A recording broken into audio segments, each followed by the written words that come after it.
This is the news in brief from the United Nations. States must provide access to justice for victims of enforced disappearance and ensure accountability for perpetrators at all levels of the chain of command, UN-appointed human rights experts said on Wednesday, marking the International Day of the Victims of this crime. In a joint statement with representatives of regional human rights institutions, the experts, who include members of the UN Committee on Enforced Disappearances, warned that victims often face threats, reprisals, and stigmatization. They called for access to free legal aid to ensure a victim's financial situation does not prevent them from seeking justice. Enforced disappearance is a crime under international human rights law. It happens when persons are deprived of their liberty by government officials or groups acting on behalf of the government, who then refuse to disclose the fate or whereabouts of the persons concerned. The disappeared thus find themselves outside the protection of the law and at the mercy of their captors, while anguished families wait for news in vain. According to the UN, hundreds of thousands of people have vanished during conflicts or period of repression in at least 85 countries around the world. The conflict in Sudan continues to drive displacement at a high pace, with over 4.8 million people forced to flee their homes since fighting between the Sudanese Armed Forces (SAF) and rival Rapid Support Forces (RSF) broke out on the 15th of April, the UN Migration Agency IOM said on Wednesday.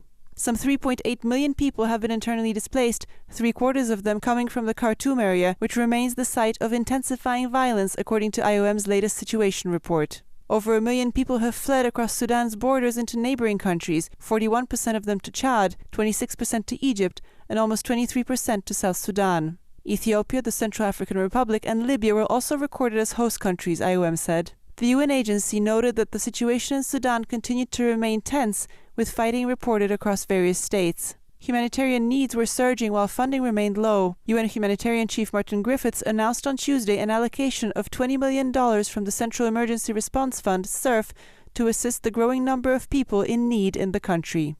African health ministers gathered in Gaborone, Botswana, have endorsed a regional strategy to ramp up action against antimicrobial resistance, which is estimated to have caused 1.27 million deaths in sub-Saharan Africa in 2019 alone, the UN World Health Organization (WHO) has said. WHO's Regional Director for Africa, Dr. Masishido Moeti, said on Tuesday that the commitment came at a crucial time and pledged WHO's continued support to countries on this issue. Antimicrobial resistance, or AMR, occurs when bacteria, viruses, fungi, and parasites change over time and no longer respond to medicines, making infections harder to treat. The misuse and overuse of antibiotics to treat humans and animals can lead to the spread of antibiotic-resistant strains. Globally, around 10 million people, including over 4 million in the African region, are projected to die due to AMR by 2050. The new plan aims to strengthen coordination of action against AMR among African countries, build awareness, step up surveillance of antimicrobial use, and reinforce national regulations and laws. Dominika Tomaszewska-Mortimer, UN News.